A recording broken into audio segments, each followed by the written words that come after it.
5 अणुव्रत होते हैं और 3 गुणव्रत और 4 और 7 शील व्रत। कोई शील व्रत पूछे तो कितने बताओगे? तो शील बाढ़ नो राख। तो खेत की रक्षा बाढ़ से ही होती है। यदि बाड़ी नहीं है तो कोई भी चर जाएगा, उसमें घुस जाएंगे ढोर, हाँ, और खा जाएंगे फसल को। ऐसे ही 5 अणुव्रत जो हैं, उन 5 अणुव्रतों की अगर रक्षा करनी है, निरतिचार पालन करना है, तो उसके लिए इन 7 शील व्रतों की बाड़ी या इनका पालन करना भी अनिवार्य होता है। यह बात अपन ने कल की थी।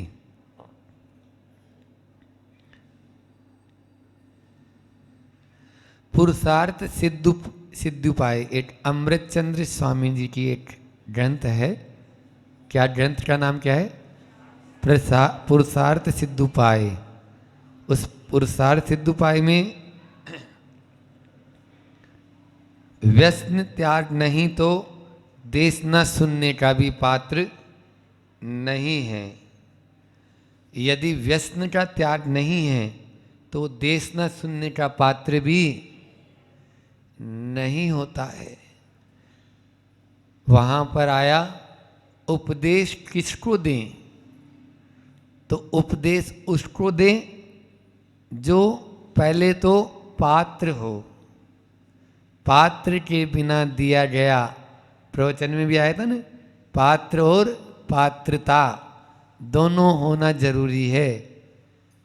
पात्रता नहीं है तो भी उपदेश किसके लिए, बल्कि उसका दुरुपयोग और हो जाता है।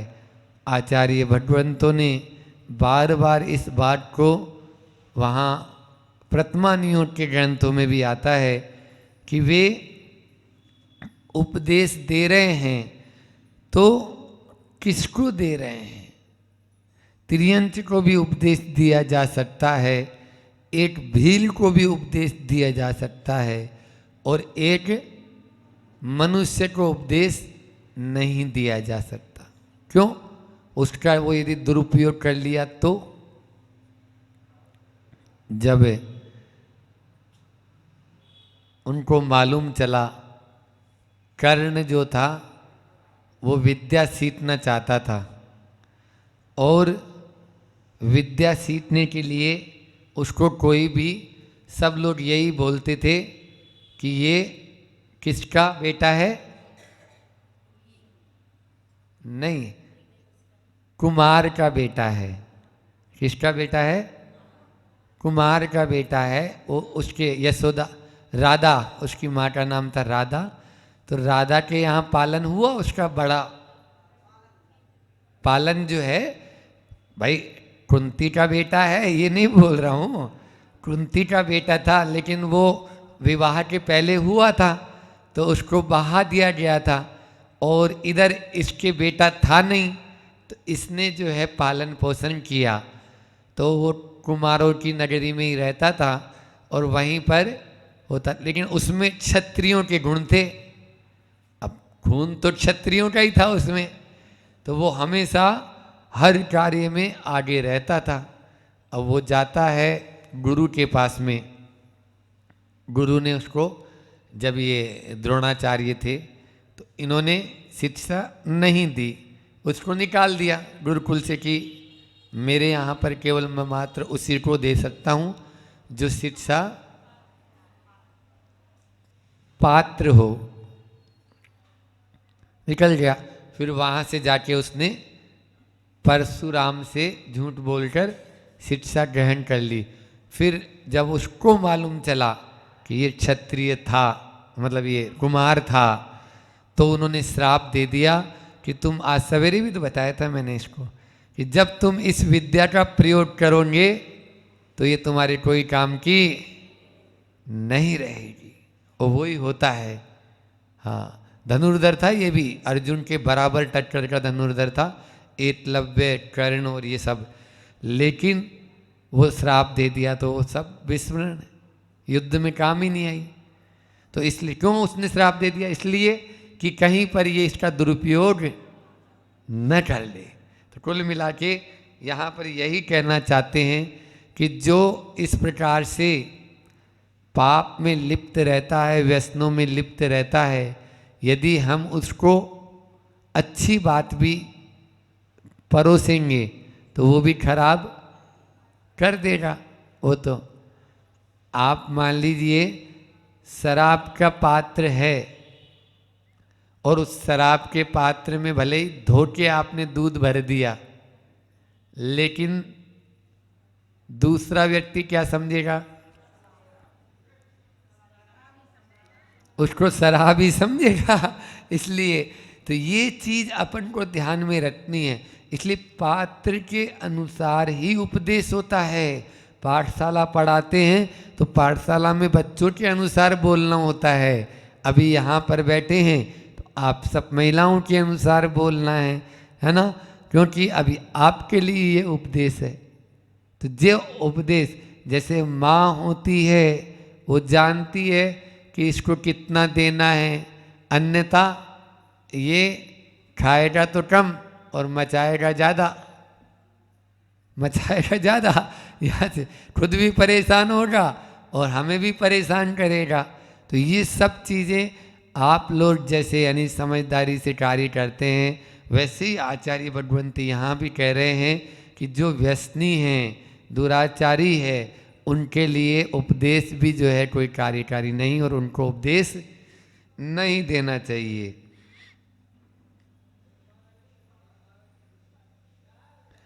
अब फिर से अपन ने पहले एक बार बात तो कर ली थी कि मासिक धर्म का पालन ही नहीं जहाँ पर, वह घर सूत्रग्रस्त कहलाता है।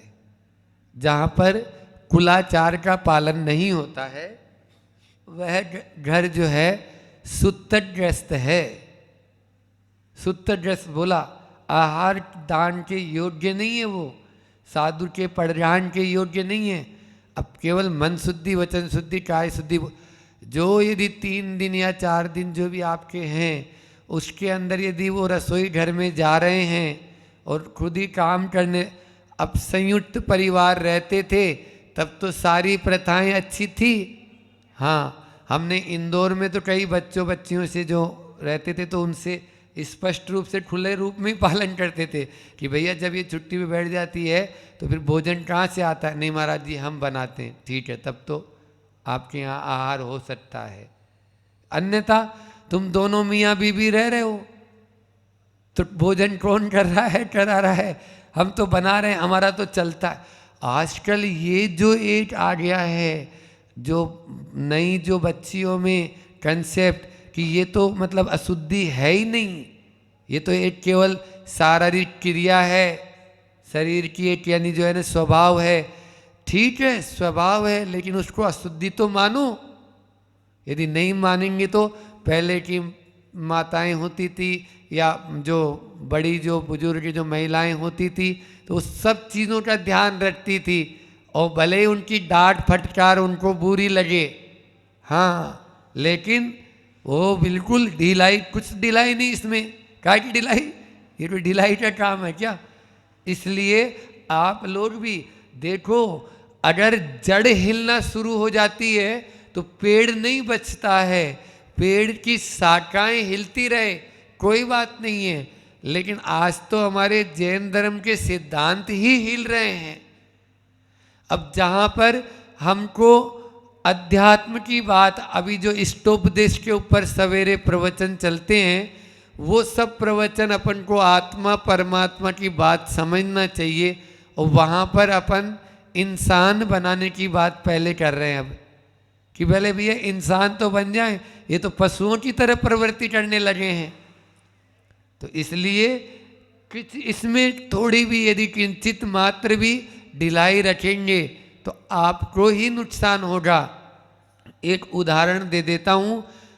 पूज्य प्रमाण सागर जी के पास में एक बार आए और पत्नी को कुछ भी खाए और उल्टी हो जाए, कुछ भी खाए और उल्टी हो जाए। ऐसे लगभग उसको 1 साल तक कई सैकड़ों डॉक्टरों ने देख लिया, 100 डॉक्टरों से ज़्यादा वो दवाई ले ली है, कोई फर्क नहीं पड़ रहा है। अब उधर आए हम लोगों के पास में, पहले हमसे बात की तो हमने बोला ठीक है महाराज जी से आशीर्वाद दिला देते हैं। महाराज जी से आशीर्वाद दिलाने ले गए तो महाराज जी बोलते हैं, पूछते हैं कि डॉक्टर थे, वो डॉक्टर साहब थे, तो डॉक्टर साहब और उनकी पत्नी थी वो। अब वो खुद डॉक्टर साहब हैं और अपनी पत्नी को ठीक नहीं कर पा रहे हैं और जो खाए और उल्टी हो रही है। तो बोले कि आप लोग जो है महाराज जी इनको आशीर्वाद दें, ये ठीक हो जाए, ठीक हो जाए। तो वो बोले कि आप जो है क्या बीमारी है? कोई बीमारी पकड़ में नहीं है। क्या टेस्टिंग हुई? कुछ भी नहीं, न कोई सिर में तकलीफ है, न कोई पेट खराब है, पेट में तकलीफ है, सोनोग्राफी, एक्सरे, ईसीजी और सीटी स्कैन, एमआरआई, कौन कौन से आई और गई सब हो गया। वो जितनी आई गई होती है ना, वो सब जितना, हाँ वो सब करा लिया है, लेकिन कुछ भी पकड़ में यहाँ भी आते हैं लोग, अभी मंडी बामुरा में भी आए थे। तो ठीक है भैया, अब तुम जो है महाराज जी देखे तो बोले आपके यहाँ शुद्धि अशुद्धि का विवेक रखा जाता है। वो क्या महाराज जी? वो तो वो खुद महिला भी बोलती है, नहीं महाराज जी हम तो भोजन बनाते हैं और अपना स्वयं करते हैं और इनको भी कराते हैं और रसोई में जाते। जैन बोल रहा हूँ। तो महाराज जी बोले तुरंत आप घर भर के सारे बर्तन में जितना सामान है सबको बाहर फेंक दो और बर्तन पूरी रसोई घर पूरा खाली करो। पहले तो पूरा जितना सब चीज़ें हैं खाली करके मांज कूंज के और फिर वापस से आप सब सामान उसमें व्यवस्थित लाके, दूसरा ये नहीं, अब ये तो हो गया अलग, दूसरा जैसे शोर सुतक में होता है ना, अब दूसरा सामान लाके और रखो उसमें।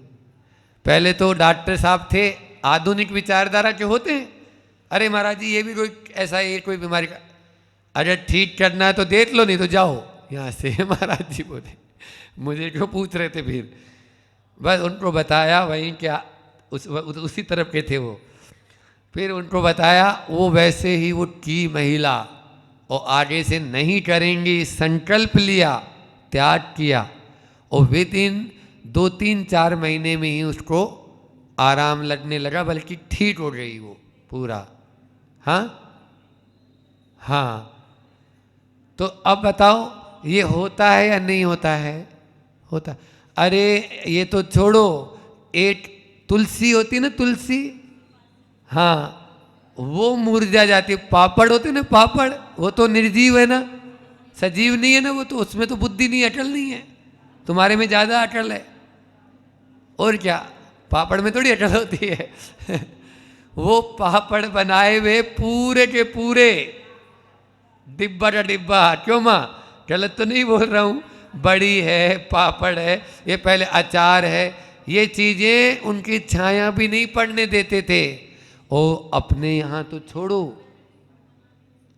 इसमें 3 दिन जो होते हैं, उन 3 दिन के अभी आप लोगों को बुरा लगेगा, लेकिन आप लोग भी सोचो, देखो ये अपने लिए कि पहले दिन चांडालिन कहलाती है। वो चांडालिन की जितनी अशुद्धि है उतनी अशुद्धि, मतलब उसके लिए। और चांडालिनी बताया, फिर दूसरे दिन बताया उसको धोबिन, हाँ, और फिर बताया नाइन। ये 3 दिन की उसमें जैनेतरों के यहाँ आया है। ये पूरा विज्ञानमती माता जी जो है, उन्होंने बहुत ही अच्छा उन्होंने लिखा है इसके ऊपर। विवेक मंजूषा एक पुस्तक है, उसमें भी इसमें लिखा है, उसको पठनी है वो। तो इनका पालन होना बहुत ज़रूरी है और ऐसे लोगों से भी बचें। इसीलिए पहले अपन लोगों के यहाँ जो थे जैन धर्म में, तो वो अन्य के यहाँ पानी आदि क्यों नहीं पीना, इसीलिए नहीं पीना था।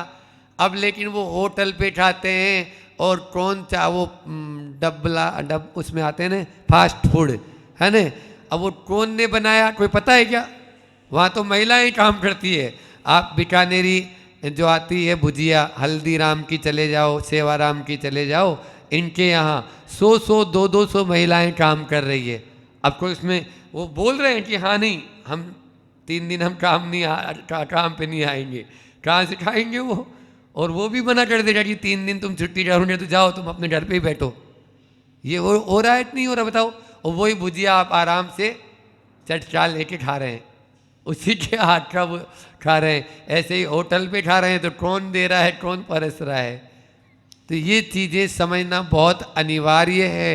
जो शादी ब्याह वगैरह में खाते हैं ना, उसमें भी आप लोग अभी जवान हैं तो भी इन चीज़ों को ये अपन में मन में जो है घृणा भाव लाओ, उनके प्रति घृणा होगी ना जब ही छोड़ पाएंगे। जब तक प्यार होएगा, प्रेम होएगा, वात्सल्य होएगा, तब तो आने दो घटाघट उतरता जा रहा है नीचे। हाँ, कोई मना नहीं करेगा। और द्वेष हो जाएगा, घृणा हो जाएगी तो फिर एकदम से छोड़ देंगे। तो छोड़ना जरूरी है। घर परिवार में इसका पालन होना बहुत जरूरी है। आज को एजुकेशन के कारण भी ऐसा हो रहा है। परसों भी बताया था मैंने, को एजुकेशन का मतलब होता है सह शिक्षा। सह शिक्षा मतलब दोनों साथ साथ पढ़ते हैं। घसड़ पसड़ हो रहा है, आचार्य श्री बोलते हैं घसड़ पसड़ हो रहा है। मतलब घसड़ पसड़ मतलब सब एक में हो रहे हैं, सब उसी के अंदर हो रहा है। कोई मतलब अभी जैसे ये भी आप लोगों को देखो करना है कि जो वस्त्र बाहर के होते हैं ना उसमें इन्फेक्शन होता है। विद्यालय के वस्त्र होते हैं उनको खोल के अलग से पॉलीथीन में पैक करके रख दो, जब वो विद्यालय वापस जाए तब पहनाना बस। हाँ, उसको छूना भी नहीं। आप पूरे कपड़े बदलवाओ, दूसरे पहना दो यहाँ पे। लेकिन यहाँ तो ये स्थिति है कि वो विद्यालय वाले कपड़े पहन के हार दे लेते, हार भी दे लेते।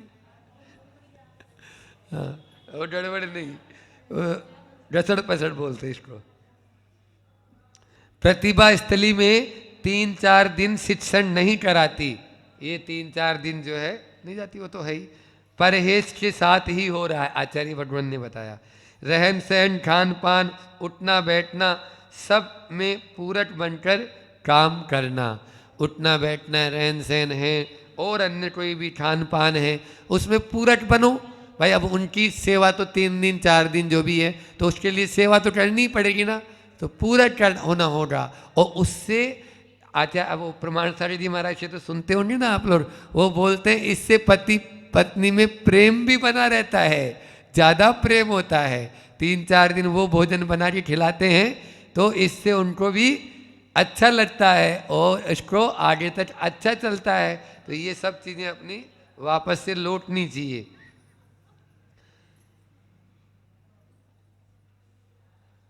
देखो मुसलमानों में भी, अब और देखो आगे सुन लो, ये तो जैनियों की बात नहीं हो रही आचार्य श्री, तो मुसलमानों में भी उन दिनों में बुर्का जो है वो बहुत ज़रूरी होता है।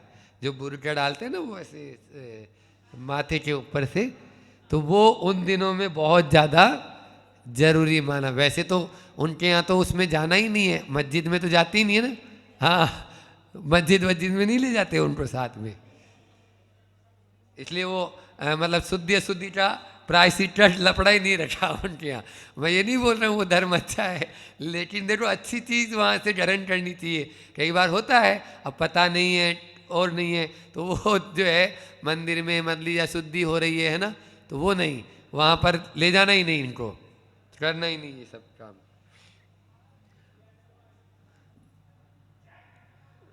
आचार्य भगवान बोल रहे हैं, शायद ये आया है उसमें, उन 3 दिनों में आहार नहीं लेना, लेना हो तो एकासन करना, एकासन भी नीरस करना, हरे फल फूल आदि का त्याग करना, तत्व के साथ लें। कब तक करना? तो 60 वर्ष तक करना। आचार्य श्री बोले हैं कब तक करना? 60 वर्ष तक करना ही ऐसे, मतलब बाद में भी करें तो ये मतलब जब तक, यानी आप तो ये समझिए मतलब उसको आहार ले तो लेते भी हैं, थोड़ा बहुत ले लिया अपना जो भी 3 दिन निकालना भी है, चलो, है ना। और वैसे ही कोई काम दाम तो है नहीं। सेना में भर्ती होना आसान, यहां भर्ती होना बहुत कठिन है। मतलब सेना में भर्ती होना तो आसान है, लेकिन आचार्य श्री जी के संग में भर्ती होना बहुत कठिन है। वहां पर तो भर्ती हो जाएगा कोई भी। एक भी नियम में मैंने संशोधन नहीं किया, उल्टा टाइट ही किया है। कोई भी नियम में संशोधन नहीं है, सारे नियम टाइट से टाइट चलते हैं।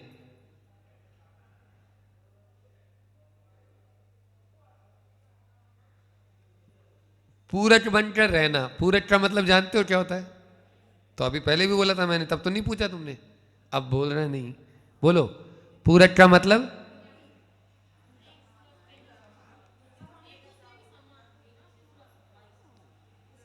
पूरक मतलब होता है, पूरक परीक्षा नहीं होती, सप्लीमेंट्री। पूरक परीक्षा मतलब उसके समान। परीक्षा तो है लेकिन वो परीक्षा के समान, एक दूसरे के पूरक बन के जीने का मतलब है कि एक दूसरे की सहायता करते हुए, सहयोग करते हुए, सहयोग की भावना करते हुए जीना। ठीक है ना। घर परिवार में मान लीजिए 5-6 सदस्य हैं अपन, तो 5-6 सदस्य पूरक बनकर जिए, एक दूसरे के विचारों को जान लें, भावों को जान लें, कौन क्या पहचान रहा है, कौन क्या चाह रहा है, उसी अनुसार अपन करें तो निश्चित रूप से शांति बनी रहती है। नहीं तो थोड़ी थोड़ी बात पे ही स्पार्किंग होती रहती है। स्पार्किंग जानते हो ना, वो क्या बोलते हैं, चिंगारी। हाँ, अरे क्या बात है, चिंगारी है ना, वो चिंगारी उठती रहती है थोड़े थोड़े पे ही, तो हो जाता है वो। ये जो शॉर्ट सर्किट बोला था मैंने एक बार, तार होते ना तार, उन तार के जहाँ कटे हुए रहते ना वो आपस में भिड़ जाएं। आप देखो उधर नीचे बड़े बाबा के बाजू में वो लगा रखा है बोर्ड, तो आपस में कभी भिड़ जाते हैं तो एकदम से खूब तेज आवाज भी आती है और धुआं भी उड़ता है। सभी होगा वो, तो फिर आवाज भी आएगी, धुआं भी उठेगा और वहां पर वो लाइट भी गुल हो जाएगी। अब बोलना बंद तो लाइट गुल, अब लाइट ही शीत युद्ध हो गया अब। हाँ, वो वाला सुना दिया गया, 5 बजे उठ जाइए।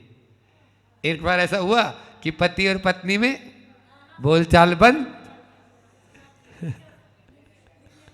तकिया के नीचे पर्ची लिख के रख दी, 5 बज चुके हैं, कृपया उठ जाइए। तो ये स्थिति हर घर घर की कहानी है आप लोगों की।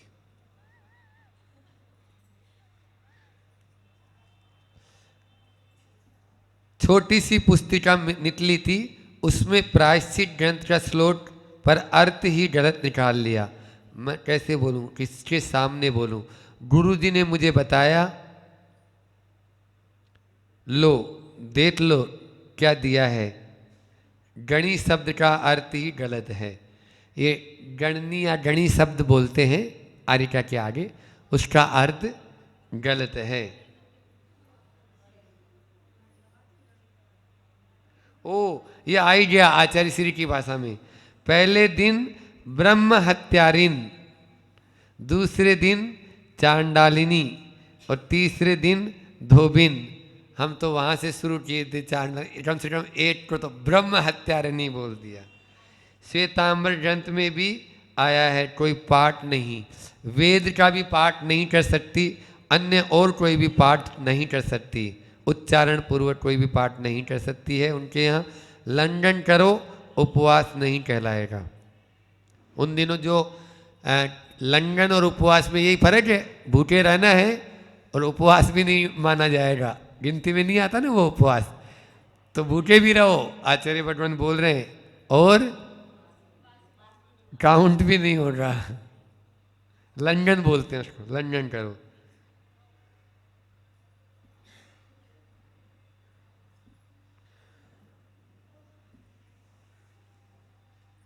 क्षायिक एवं, अब ये दूसरा प्रकरण आ गया है, क्षायिक एवं क्षायोपशमिक सम्यक दर्शन की उत्पत्ति के समय साकार उपयोग वाला ही होना चाहिए। जागृत अवस्था ही निष्ठापन में भजनीय है।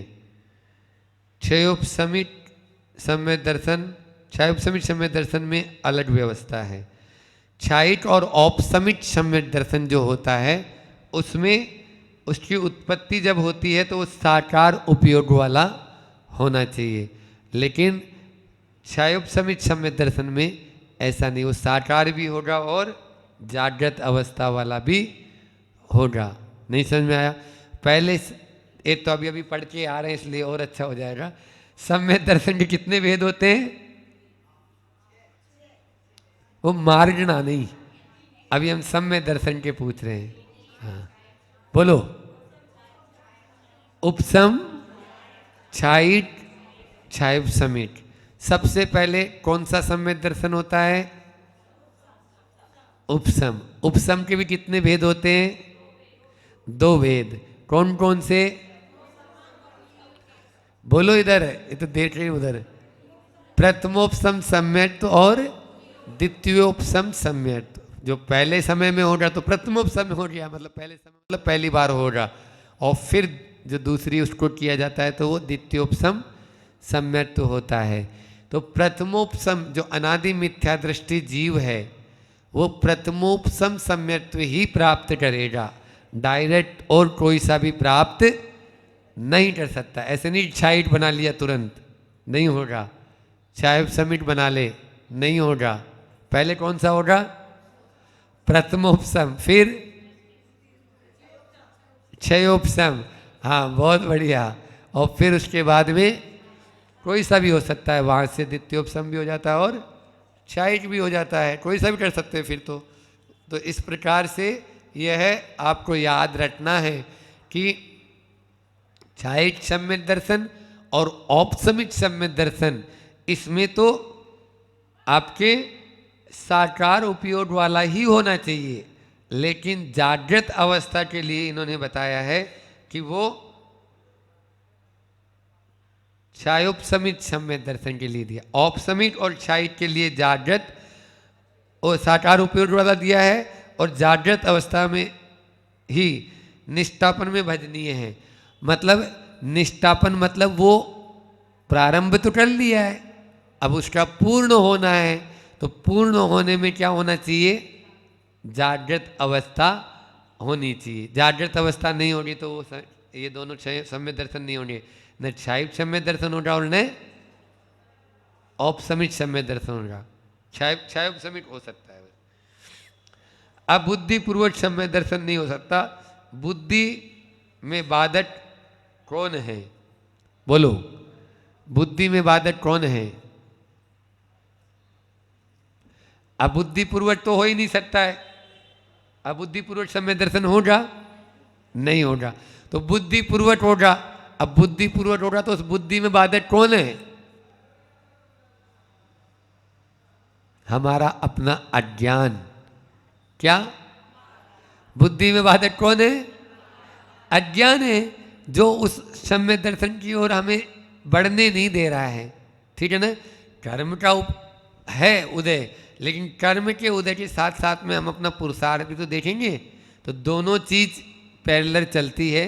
आपका जब दर्शन मोहनीय कर्म का क्षय उपसम और उपसम होगा, या चारित्र मोहनीय कर्म का क्षय उपसम और उपसम होगा, तब ही आपको इनकी प्राप्ति हो सकती है, अन्यथा प्राप्ति नहीं हो सकती। तो ये तो कर्म की दृष्टि से देख लिया, लेकिन बाकी आपका अज्ञान जो बुद्धि में बाधक बना हुआ है, आज तक वो होने नहीं दे रहा है।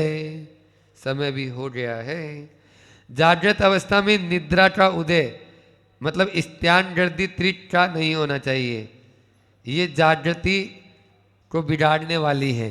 जो 3 बड़ी निद्राएं बोलते हैं इसीलिए उनको, तो इन 3 बड़ी निद्राओं के उदय में कभी भी किसी को सम्यक दर्शन की प्राप्ति 3 काल में नहीं हो सकती है।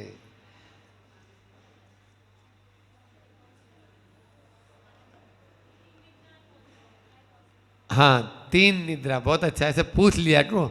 3 निद्रा कौन सी है? अब हम आपसे पूछते हैं, दर्शनावर्णी कर्म के कितने वेद होते हैं? आप लोग क्यों बता रहे? दर्शनावर्णी कर्म के भेद कितने होते हैं? 9। बहुत अच्छा, आपने उत्तर अच्छा दिया है।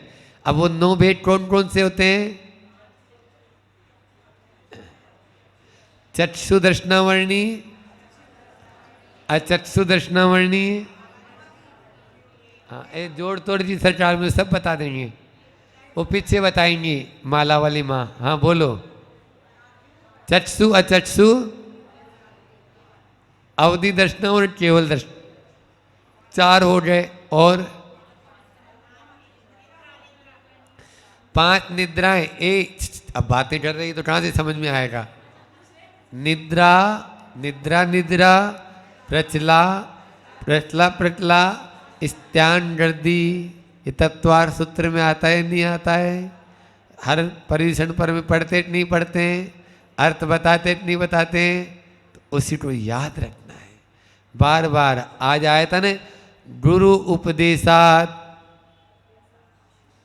दभ्यासात संवित तत्वमुत्तमम। हाँ, मतलब तभी हमें हो पाएगा। गुरु के उपदेश से आपने सुन तो लिया है लेकिन अभ्यास नहीं किया तो वो विद्या टिक नहीं पाएगी। तो मेरा कहने का मतलब यही है कि 3 निद्राएं हैं, निद्रा निद्रा, प्रचला प्रचला और स्त्यान गर्दी। ये बड़ी निद्राएं कहलाती है। और निद्रा और प्रचला, इन 2 का उदय 12वें गुणस्थान के प्रथम द्विचरम समय तक चलता रहता है। पहले भाग में मतलब 2 भाग है उसकी, तो वहां तक चल रहा है। बोलो, मतलब सूक्ष्म लोक चला गया, कसाय पूरी चली गई, कसाय का उदय पहले खत्म हो गया, लेकिन निद्रा का उदय अभी तक बैठा है। इसलिए ये वहां तक, शायद इनको ध्रुवोदय में भी गिना है।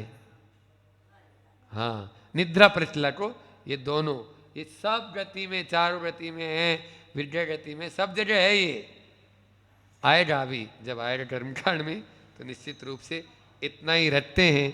बोलिए अहिंसा परमो धर्म की।